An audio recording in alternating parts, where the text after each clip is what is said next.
오늘 드디어 우리나라 인구주택 총조사의 모든 것에 대해서 알 수 있습니다. 어제 조혜선 씨가 인구주택 총조사 1일 조사원이 된다고 했었잖아요. 그래서 그런지 조혜선 씨가 오늘 좀 색다르게 보이거든요. 네. 모두 이렇게 걸고 나왔어요. 어서 오세요. 예, 안녕하세요. 제가 지금 건 게요, 조사 요원증인데요. 이번 인구주택 총조사에 투입된 조사 요원들이 무려 10만 명이나 됩니다. 이 10만 명이나 되는 인구조사 요원을 어떻게 구별하냐 하면은요, 바로 이렇게 조사 요원증과 그리고 이 노란 가방인데요. 굉장히 묵직하죠? 예, 예. 이 안에 2005 인구주택 총조사의 모든 내용이 담겨 있습니다. 지금부터 그 내용 공개할게요.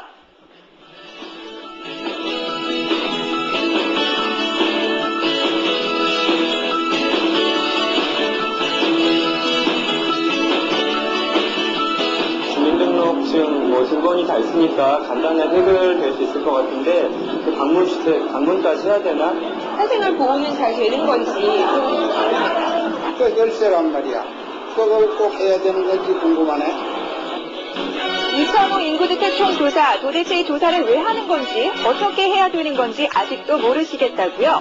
어제부터 보름 동안 실시되는 이번 인구주택 총조사에 대한민국의 미래가 달려 있습니다. 나를 알아야 미래가 바뀌는 법. 그래서 대한민국은 당신이 궁금합니다. 우리가 지금 나와 있는 이곳은요, 대전역인데요. 여러분, 이 인구주택 총조사가 대전에서부터 시작된다는 사실 아셨습니까? 지금부터 저와 함께 그 별빛 현장으로 가보실까요?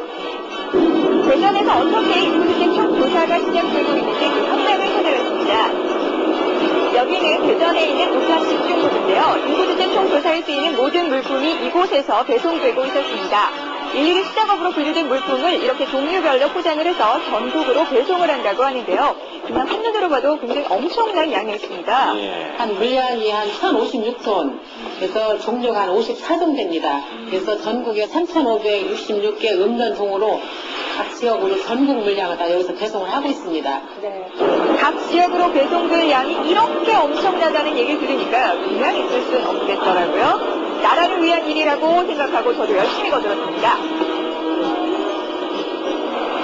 자, 저 조혜선의 엄청난 도움으로 5선 트럭 210대 분량의 조사 물품들은 전국으로 무사히 배송이 되었고요. 엄청난 도움이었어요? 그렇죠. 네, 전국으로 가는 인구주택 총조사, 제가 찾아온 곳은 전라남도 방진에 있는 마량항이었는데요. 차측으로 가야 될지, 아니면 이쪽으로 가야 될지, 감을 못 잡겠거든요. 아이고! 네. 아, 지금 여기서 뭐예요, 지금? 국민떡 가지고 지금 빨리, 주민들 빨리 조사를 해야 되니까 빨리 가도록 합시다. 아유, 손에서 뭐 툭툭 잡으시네. 일단 조사를 한다고 하니 어딘지도 모르고 따라가긴 했는데요. 무작정 배를 타고 달리기 시작했는데 처음에 시원했던 바닷바람도 1시간 정도 지나니까 너무 추운 거 있죠? 아직 이제 많이 쌀쌀해졌죠. 쌀쌀해요. 이렇게 힘들게 완도를 거쳐서 신도라는 섬까지 들어갔는데요. 정말 멀리 왔습니다. 정말 멀리도 왔습니다. 이렇게 먼 곳까지 저희가 이렇게 찾아와야 됐는지 그냥 전화로 조사하면 안 되실까요? 예, 얼마든지 전화로도 할 수 있는데 저희 인구주택 총조사라는 게 이렇게 직접 방문해서 더 정확하게 하기 위해서 이렇게 먼 데까지 왔습니다. 오늘 여기 도와주실 조사하고 계세요? 네. 안녕하세요. 네, 이렇게 도와주실 분도 만나고 조사지도 떡하니 갖고 있으니 이제 조사할 일만 남았다 싶었는데 저 황당해하는 표정 보이시죠? 제가 몰라도 한참 몰랐습니다. 한 집을 조사하는데 필요한 서류가 무려 7가지나 되더라고요. 그리고 제일 중요한 것은 바로 이 조사 요원증입니다. 인구주택 총조사에 참여하는 모든 조사원들에게 지급되는 이 조사원증은 신원 확인을 위한 필수 품목이라고 합니다.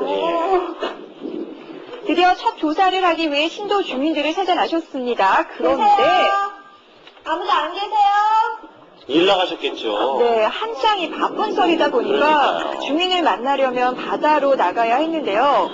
아니 근데 여기 뭐 하고 계신 거였어요? 아, 여기, 네. 가지고 있었어요. 주민들에게 친근하게 다가가는 건 조사의 기본이죠. 막내, 서너 시 먹었어요. 세 달, 네 달. 얘네 거기서 다 하려면 시간 너무 오래 걸리겠어요. 해야죠, 그래도. 해야 돼요? 네. 큰애부터 한번 불러보십시오. 이제 본격적인 조사에 들어가나 했는데 아니, 어떻게 아는 생기는 확실히 모르세요. 조사원이 도리어 주민에게 조사를 받게 됐는데요. 조사원이 그러시면 안 돼요. 자본이 지금 보완이 많이 되다 보니까 그런 부분에서 실질적으로 이제 많은 어떤 어려움을 느끼고 있다는 거 생각을 하시면 많은 우리 어민들 도움이 있는 그런 방안으로 인정해 주시면 하는 생각입니다. 첫 번째 조사도 성공적으로 마쳤겠다. 이제 본격적인 일일 조사원으로 나섰습니다. 가족들이 다 모일 저녁 즈음에 서울의 한 집을 찾아갔는데요. 저 인구주택 총조사하러 조사 요원인데요. 들어가 봐도 될까요? 조사원증 신원이 확인이 되자 반갑게 저를 맞춰주셨습니다. 큰 며느리. 둘째 며느리. 네. 저기, 막내 아들. 다대가 한 집에 모여 사는 이 가족은 벌써 여러 번 인구주택 총조사에 참여했다고 하는데요. 이번 인구주택 총조사는 그러나 더욱 의미가 있다고 합니다. 요번에 처음 인구조사에 들어가는 거잖아, 얘는. 그럼요. 얼마나 뜻깊은 건데, 왜냐면 올해 인구조사 하는 애 중에 지금 이게 한 살이니까 식구 중에 제일 의미 있는 애기죠. 저희 집에도 하나 있는데. 그러세요? 제 딸내미. 네, 바로 가족들에게 조사를 실시해 보았는데요. 수입이 있는 일을 한 적이 있으시고 가족들이 너무 진지한 자세로 조사에 임해주셔서 비록 일일 조사원이었지만 너무나 뿌듯하고 기뻤습니다. 이때 삼촌이 던진 한마디. 이런 거는 조사를 하는데 근데 저희한테 뭐 어떤 혜택이 돌아오는지 그런 게 좀 궁금하거든요. 혜택 물론 있지요. 자, 인구주택 총조사가 어떻게 쓰여지냐 하면은요. 인구주택 총조사로 파악된 노인 인구는 노인의 취업 기회 확대나 의료 서비스 강화 등 노인 복지 정책을 만들기 위한 기초가 됩니다. 장년층 역시 파악된 장년층 인구를 보고 여러 기관에서 주택계획이나 중소기업 육성 정책을 세우게 되고요. 노동부와 국방부는 청년 인구의 정확한 파악만이 고용구조의 변화나 교통정책, 병력 인구를 예측하는 길이라고 합니다. 자, 우리 어머니들에게는 출산보조금 지급, 육아시설 확충 등 저출산 시대를 대비하는 정책을 세워 혜택이 돌아가게 되고요. 미래의 꿈나무 아이들에게는 필요한 곳에 학교를 짓고 일하는 어머니를 둔 아이들이 안락한 보육시설에서 클 수 있게 지원이 됩니다. 이렇게 온 국민에게 골고루 혜택이 돌아가게 하기 위해서 가장 바쁜 곳은 어디일까요? 바로 통계청 인구주택 총조사 본부입니다. 지금 현재 화두가 되고 있는 저출산, 고령화, 주거의 질, 복지 이런 부분에 대해서 현재 모습이 어떤지를 알아야지만이 미래를 잘 설계해 나갈 수가 있기 때문에 이런 부분을 파악하는 그런 조사라고 할 수가 있게 되겠습니다. 우리나라 남한 땅이 이런 모양으로 생겼잖아요. 그럼 이것을 좀 더 정확하고 구체적인 자료를 얻기 위해서는 몇 명의 조사원을 어디에 배치하는 게 중요합니다. 예를 들어 그러기 위해서는 이번 인구주택 총조사에서는 가장 작은 단위 면적으로 대한민국을 쪼개는 작업이 필수였다고 하는데요. 아, 그렇군요. 확대해서 네. 살펴볼 수가 있습니다. 이 조각이 몇 조각으로 나눠지냐면은 27만 조각 이상으로 나눠집니다. 이야. 7만. 그뿐 아니라 이번 인구주택 총조사에는 조사가 실시되는 보름 동안 전국 각지에서 모이는 결과를 정확하고 신속하게 집계내기 위한 인터넷 시스템도 처음으로 도입되었습니다. 예전에는 조사하고 나면 결과 한참 뒤에 나왔어요. 그 결과를 공표하는 데 1년이 소요가 됐습니다. 그러니까요. 근데 요번에는 인터넷을 이용한 그 집계 시스템을 이용해서 그 기간을 절반 이상으로 줄이는 획기적인 그러한 시스템이 되겠습니다. 하지만 아무리 좋은 시스템과 철저한 준비를 갖추고 있다 하더라도 인구주택 총조사의 가장 기본은 바로 여러분의 참여입니다. 그렇겠죠. 정확한 통계는 정확한 응답으로부터 나올 수가 있기 때문에 빠지지 마시고 정확한 응답 이렇게 하시면 될 것 같습니다.